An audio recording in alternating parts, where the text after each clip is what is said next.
Presiden Negara Federal Papua Barat, Forkorus Yaboy Sembut, menegaskan tanah Papua bukan bagian dari Negara Kesatuan Republik Indonesia. Untuk itu, pemerintah Republik Indonesia segera menarik semua pasukan organik dari wilayah negara Federal Papua Barat.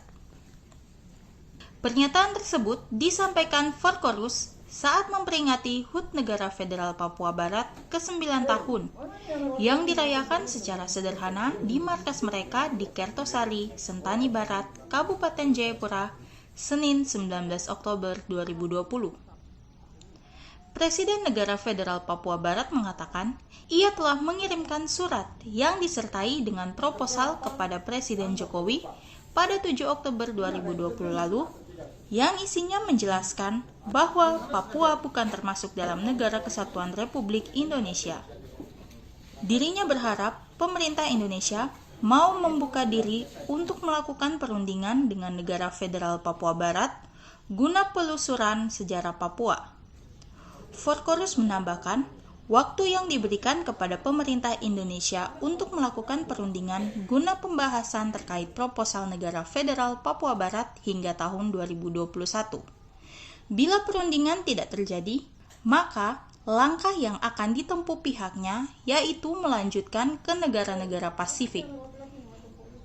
Ikuti selengkapnya wawancara jurnalis paraparatv.id bersama Presiden Negara Federal Papua Barat, Forkorus Yaboy Sembut, di program Papua Bicara.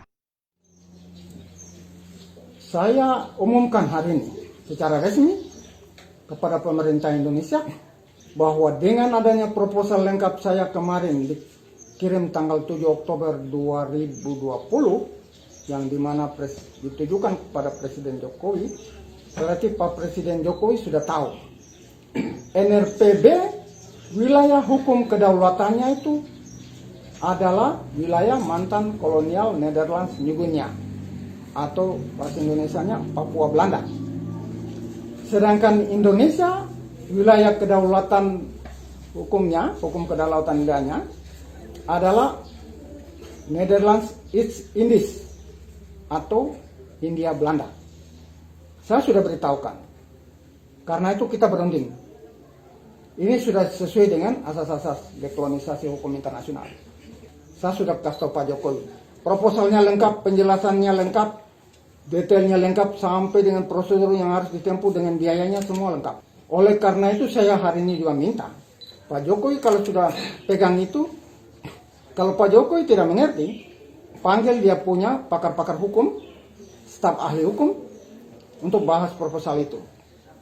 Benar atau tidak klaim dari NRPB bahwa dia punya wilayah kedaulatan adalah wilayah mantan kolonial Nederlands New Guinea. Benar atau tidak? Oke, pakar hukum silakan. Kalau benar, dan saya bilang benar, karena saya sudah kaji, maka saya minta Pak Jokowi tarik seluruh pasukan dari wilayah mantan kolonial Nederlands New Guinea atau Papua Belanda, karena itu wilayah sah dari NRPB. Tarik ke wilayahnya NKRI, yaitu Netherlands East Indies, Hindia Belanda. Itu wilayah kedaulatan NKRI. Tarik dari wilayah kedaulatan NRPB. Dulu kita tidak bisa bicara karena belum ada negara. Sekarang sudah ada negara, sudah jadi subjek hukum, saya berani bicara.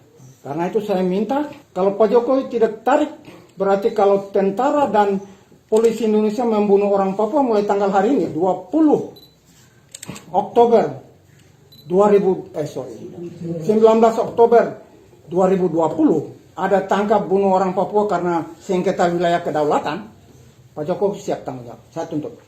Saya minta Pak Jokowi sebagai Panglima tertinggi atas TNI dan Polri, itu kepala negara sebagai Panglima tertinggi, dia harus perintahkan karena sudah dapat proposal, sudah jelas semua, sudah jelas, tidak ada yang kurang.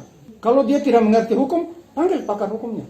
Sudah mengerti hukum, baru paksakan dengan kekuatan militer, ini kesalahan dan terjadi pelanggaran kemanusiaan, pengorbanan banyak, Pak Jokowi punya tanggung jawab. Saya tidak bisa tuntut Kapolda, Pangdam, tidak. Panglima TNI, tidak. Panglima tertingginya siapa? Itu yang saya akan tuntut. Seperti itu. saya akan tuntut kepada Pak Jokowi. Karena proposal lengkap dia sudah terima. Kalau dia masih izinkan tentara dan polisi bunuh-bunuh orang Papua yang berjuang merdeka, Pak Jokowi siap tanggung jawab. Dia harus baca saya punya proposal itu baik-baik. Kalau dia buang, dia bakar, dia punya salah sendiri. Itu yang saya tegaskan di sini.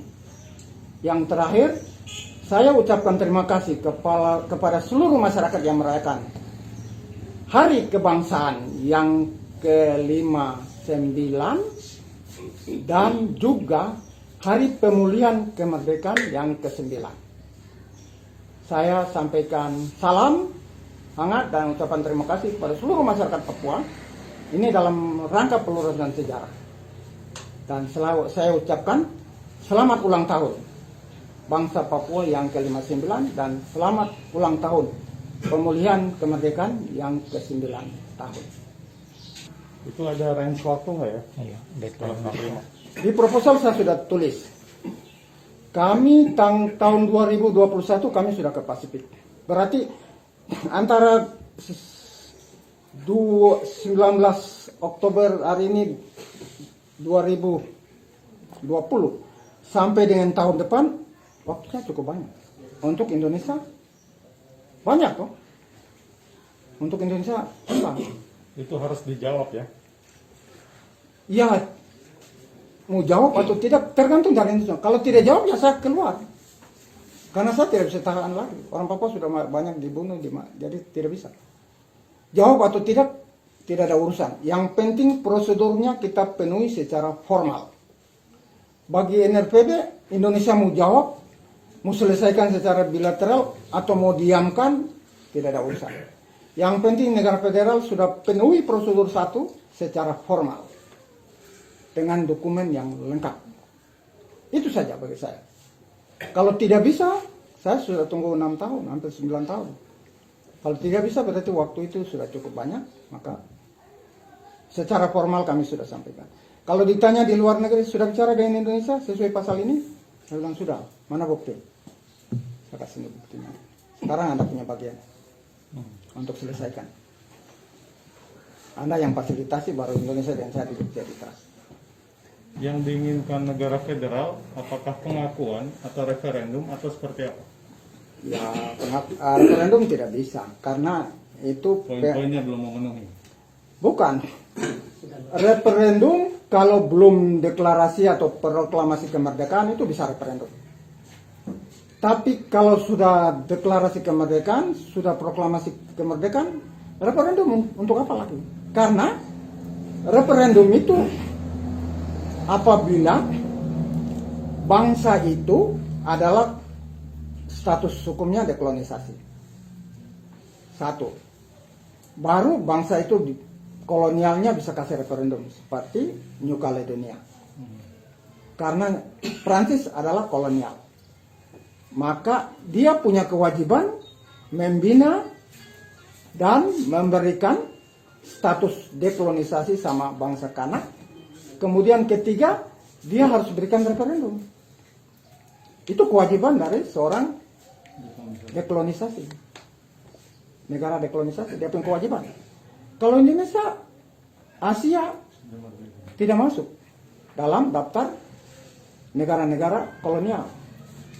Tidak masuk. Karena itu saya tidak bisa tuntut referendum.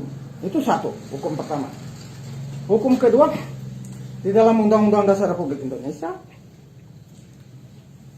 kemudian di dalam Undang-Undang Otonomi Daerah dan Undang-Undang Otonomi Khusus bagi Provinsi Papua dan Papua Barat sekarang, tidak ada satu pasal ayat yang disebutkan referendum penentuan nasib sendiri. Silakan baca Undang-Undang Dasar Indonesia. Tidak ada. Silakan baca Undang-Undang Otonomi Daerah Papua. Tidak ada. Pasal-pasal kau baca tidak dapat ini. Silakan baca Undang-Undang Otonomi Khusus. Baca juga tidak dapat ini. Memang waktu pertama rancang Otsus itu, draft pertama waktu awal itu 2000-2001 itu ada pasal referendum, tapi dibuang di Jakarta. Itu jadi itu kedua, hukum kedua. Biar orang Papua minta referendum tidak bisa. Tidak bisa dikasih. Kecuali ada genocide. Ini yang ketiga. genocide sistemik, baru bisa kasih referendum seperti di Kosovo. Itu hukum dekolonisasi. Kalau tidak ada 3 hukum ini tidak kena mengena, maka orang Papua berreferendum sampai kapanpun tidak bisa. Kalau Indonesia paksakan kasih, atau saya sudah tulis ini di proposal, semua lengkap. Bagaimana efek krusialnya kalau Indonesia kasih referendum. Itu masyarakat internasional, baik negara-negara organisasi anggota di kawasan MSC maupun negara-negara anggota organisasi di FIP dan juga anggota PBB akan melanggar hukum internasional. Saya sudah tulis di proposal. Mereka coba paksakan Indonesia kasih referendum tanpa dasar hukum, tanpa ada genocide. Ini berarti PBB salah. Saya sudah tulis di proposal. Saya transparan, seimbang, saya tulis.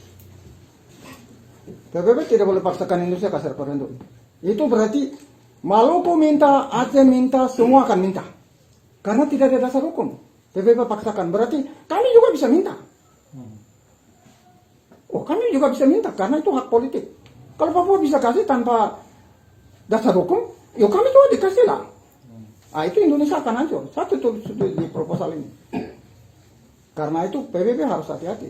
Kalau tidak mau Indonesia hancur, PBB jangan coba-coba paksakan Indonesia kasih referendum. Karena itu Maluku akan tuntut. Oke, Papua ya sudah kasih toh, tidak ada dasar hukum. Tapi kalau dia dukung NRPB, itu dasar hukumnya jelas. Dasar hukumnya apa? Begitu tahun 49 Indonesia diakui di Den Haag, tapi akuinya resto sudah tahu. Tahun 51 tanah Papua ini sudah dikeluarkan dari undang-undang Belanda. Indonesia. Indonesia sudah dikeluarkan dari undang-undang Belanda yang namanya Netherlands East Indies.